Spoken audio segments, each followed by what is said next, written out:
बड़ी बूढ़ी की कहानी। बहुत समय पहले की बात है। एक छोटे से गांव में दादी माँ रहती थी। वह गांव की सबसे बुजुर्ग और समझदार महिला थी। बच्चे, बड़े और यहाँ तक कि गांव के मुखिया भी उनकी सलाह मानते थे। उनकी कहानियाँ सबके दिल को छू जाती थी और लोग उन्हें बड़े ध्यान से सुनते थे। दादी माँ की एक खास बात थी। वह हर कहानी के अंत में एक सिखाने वाली बात जोड़ती थी। एक बार की बात है, गांव में एक भयंकर सूखा पड़ा।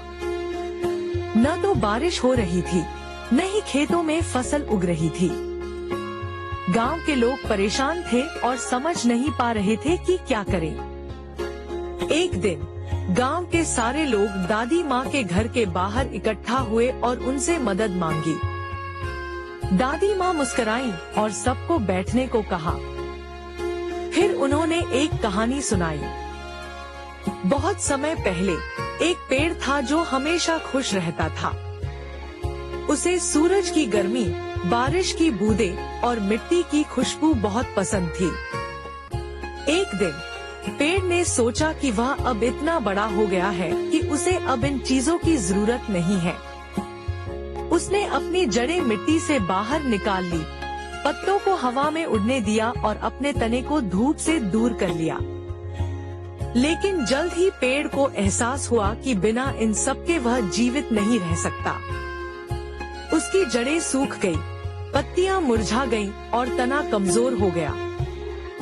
दादी माँ ने कहानी खत्म करते हुए कहा, हमारी जिंदगी भी इस पेड़ की तरह है।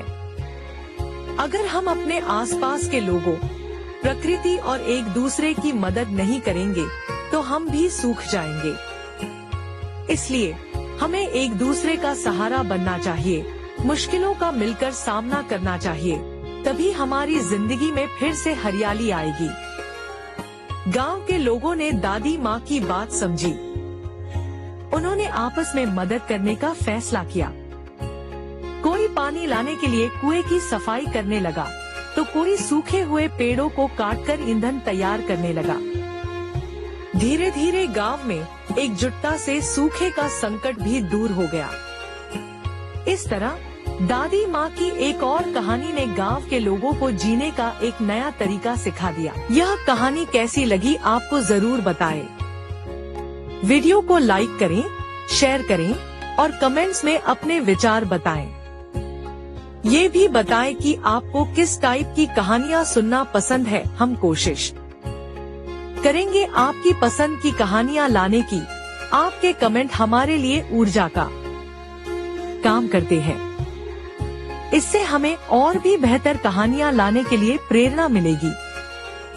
धन्यवाद। Thanks for watching. Please subscribe.